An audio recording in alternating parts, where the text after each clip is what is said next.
As Ontario modeling shows, COVID-19 cases could jump to 10,000 per day by New Year's Eve.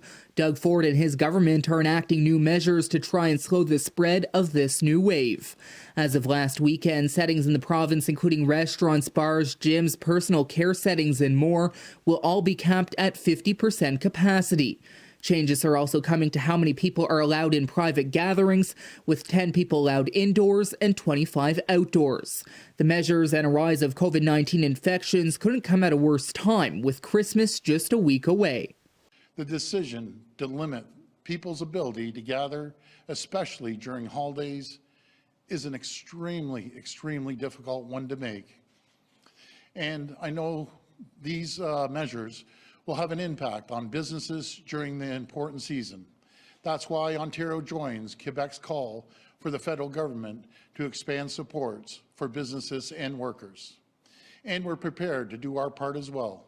The new changes also mean singing or dancing won't be allowed in establishments unless it's done by a performer. Restaurants will be forced to close for indoor dining by 11 p.m. and alcohol can't be served after 10 p.m. And for those who are going to a sports game, concert, or movie, you won't be allowed food or drink. The same rules applying to bingo halls and casinos, which have also had their capacity limit slashed in half. Ontario's top doctor, Kieran Moore, says they are limiting how often people can unmask while indoors, a situation being made worse by the highly transmissible Omicron variant. I know this is not the situation any of us wanted to be in, especially during the holiday season. But it's clear Omicron will not take a holiday. These measures will give us time to continue to vaccinate more Ontarians with booster doses that provide an additional layer of protection against Omicron. Millions of Ontarians will be eligible to book an appointment for their booster starting on Monday. Please get yours as soon as you are eligible. On Monday, Ontario recorded 3,784 new COVID-19 infections, 312 of which were in Ottawa. It comes as the test positivity rate in both the city and province are climbing. It's causing fear for many as the Christmas holidays approach and families are looking to gather again after not being able to do so at this time last year. For many, they are turning to rapid testing as a precaution, but kits are in short supply. Tens of thousands lined up at LCBO stores across the city last Friday, hoping to score a box of rapid tests. Only a few thousand were given out, and they were gone within hours.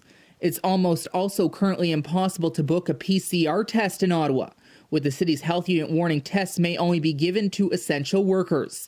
They are telling anyone who has COVID-19 symptoms to treat it as Omicron and to isolate themselves along with their family, regardless of their vaccination status. Ottawa's top doctor, Vera Etches, says she's worried.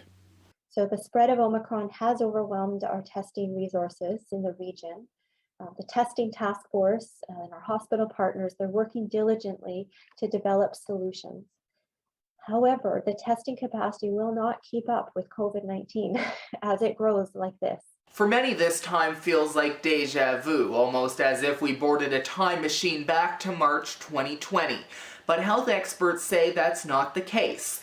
We know more about COVID-19, how it transmits, and also how to treat the virus.